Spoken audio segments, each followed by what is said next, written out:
بسم اللہ الرحمن الرحیم۔ السلام علیکم ورحمۃ اللہ وبرکاتہ۔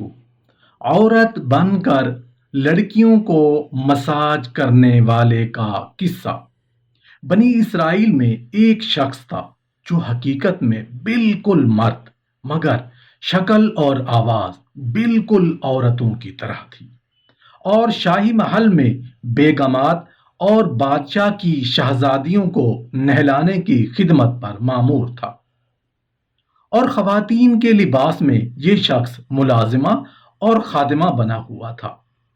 چونکہ یہ مرد شہوت کاملہ رکھتا تھا، اس لیے شاہی خاندان کی خواتین کے مساج سے نفسانی لذت بھی خوب پاتا، اور جب بھی توبہ کرتا اس کا نفس اس کی توبہ کو توڑ دیتا تھا۔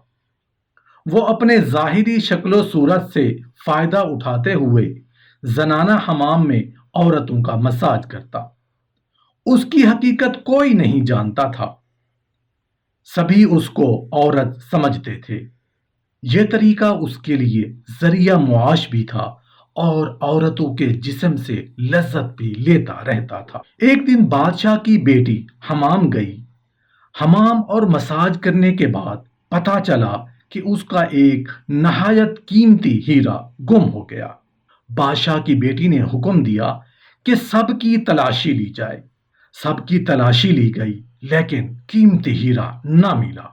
تو محل میں اعلان کر دیا گیا کہ سب خادمات کپڑے اتار کر ننگی ہو جائیں، خواہ وہ جوان ہوں یا بوڑھی ہوں۔ اس آواز سے اس عورت نما مرد کے کانوں میں پڑی جس کا نام نسوح تھا۔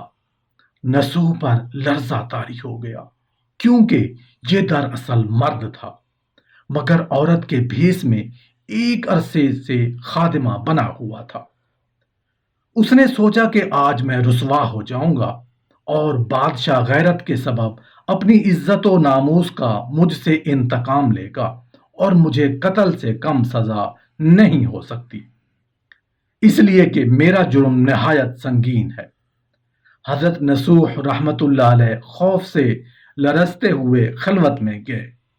ہیبت سے چہرہ زرد اور ہونٹ نیلے ہو رہے تھے۔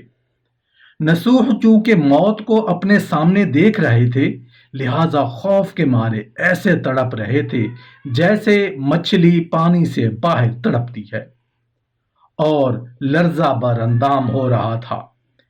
اسی حالت میں یہ سجدہ میں گر گئے اور رو رو کر دعا کرنے لگے، اے میرے رب، بہت مرتبہ میں نے غلط راستہ اختیار کیا، توبہ اور عہد کو بار بار توڑ دیا۔ اے میرے اللہ، اب میرے ساتھ وہ معاملہ کیجئے جو آپ کے لائق ہے، کیونکہ میرے ہر سوراخ سے سانپ مجھے ڈس رہے ہیں۔ اگر ہیرے کی تلاشی کی نوبت خادمات سے گزر کر مجھ تک پہنچی تو اف، میری جان کس قدر سخت اور دردناک عذاب چکھے گی۔ اگر آپ اس مرتبہ میری پردہ پوشی فرما دیں تو میں توبہ کرتا ہوں ہر برے کام سے اور نافرمانی سے۔ نسوح یہ مناجات کرنے لگے، اے رب، میرے جگر میں غم کے سینکڑوں شعلے بھڑک رہے ہیں، اور آپ میری مناجات میں میرے جگر کا خون دیکھ لیں کہ میں کس طرح بے کسی کی حالت اور درد سے فریاد کر رہا ہوں۔ نسوح اللہ کے سامنے گریہ زاری کر ہی رہے تھے کہ محل سے صدا بلند ہوئی کہ سب کی تلاشی ہو چکی، اب اے نسوح تو سامنے آ اور عریاں ہو جا۔ یہ سننا تھا کہ نسوح اس خوف سے کہ ننگے ہونے سے میرا پردہ فاش ہو جائے گا بے ہوش ہو گئے، اور اس کی روح عالم بالا کی سیر میں مشغول ہو گئی۔ اللہ کے بحر رحمت کو اس وقت جوش آیا اور اللہ کی قدرت سے نسوح کی پردہ پوشی کے لیے بلا تاخیر فوراً ہیرا مل گیا۔ اچانک آواز آئی کہ وہ گم شدہ ہیرا مل گیا ہے۔ اب بے ہوش نسوح بھی ہوش میں آ گئے تھے۔ ان کی آنکھیں سینکڑوں دنوں کی روشنی سے زیادہ روشن تھیں، کیونکہ عالم بے ہوشی میں نسوح کی روح کو اللہ کی رحمت نے اپنی تجلیات قرب کا مشاہدہ کرا دیا تھا۔ جس کے انوار اس کی آنکھوں میں ہوش میں آنے کے بعد بھی تاباں تھے۔ شاہی خاندان کی عورتیں حضرت نصوح سے معذرت کرنے لگیں اور عاجزی سے کہا کہ ہماری بدگمانی کو معاف کر دیجیے، ہم نے آپ کو بہت تکلیف دی ہے۔ حضرت نصوح نے کہا یہ تو اللہ کا مجھ پر فضل ہو گیا، ورنہ جو کچھ میرے بارے میں کہا گیا ہے میں اس سے بھی برا اور خراب ہوں۔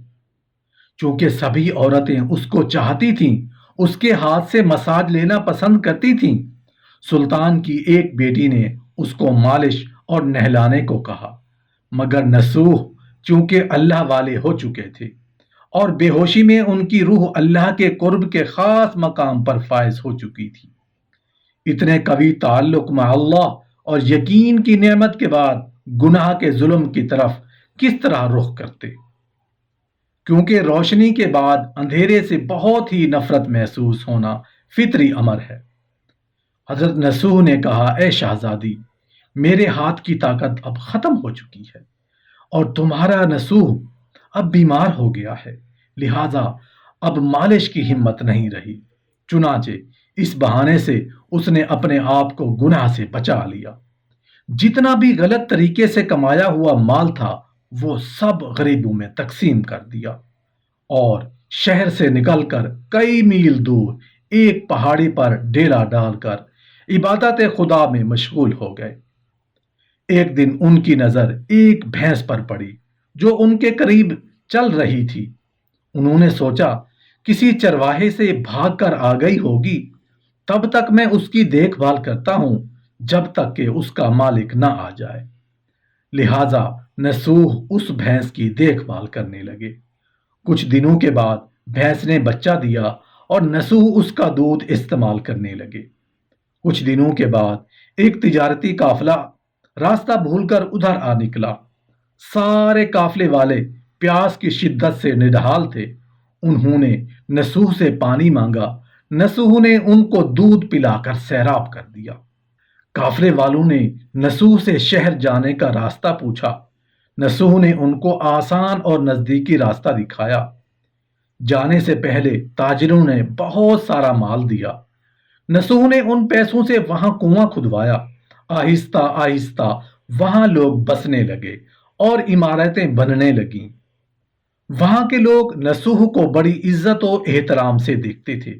رفتہ رفتہ نصوح کا چرچا بادشاہ تک جا پہنچا، وہی بادشاہ جو شہزادی کا باپ تھا۔ بادشاہ کے دل میں نصوح سے ملنے کا بڑا اشتیاق پیدا ہو گیا۔ نصوح کو پیغام بھیجا کہ بادشاہ اس سے ملنا چاہتا ہے، مہربانی کر کے دربار میں تشریف لے آئیے۔ جب نصوح کو بادشاہ کا پیغام ملا، اس نے ملنے سے صاف انکار کر دیا اور معذرت چاہی کہ مجھے بہت سارے کام ہیں، میں نہیں آ سکتا۔ بادشاہ کو بڑا تعجب ہوا۔ انہوں نے کہا اگر نصوح نہیں آ سکتے تو ہم خود ہی ان کے پاس چلے جائیں گے۔ جب بادشاہ نصوح کے علاقے میں داخل ہوا تو اللہ رب العزت کی طرف سے ملک الموت کو حکم ہوا کہ بادشاہ کی روح قبض کر لی جائے۔ اس زمانے کے رسم و رواج کے مطابق بادشاہ کو نصوح سے ملنے کی وجہ سے لوگوں نے نصوح کو تخت پر بٹھا لیا۔ نصوح نے اپنے ملک میں عدل اور انصاف کا نظام قائم کیا اور شہزادی سے شادی کر لی۔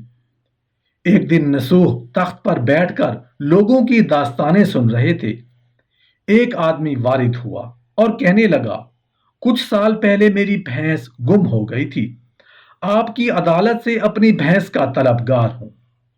نصوح نے کہا تمہاری بھینس میرے پاس ہے، آج جو کچھ میرے پاس ہے وہ تمہاری بھینس کی وجہ سے ہے۔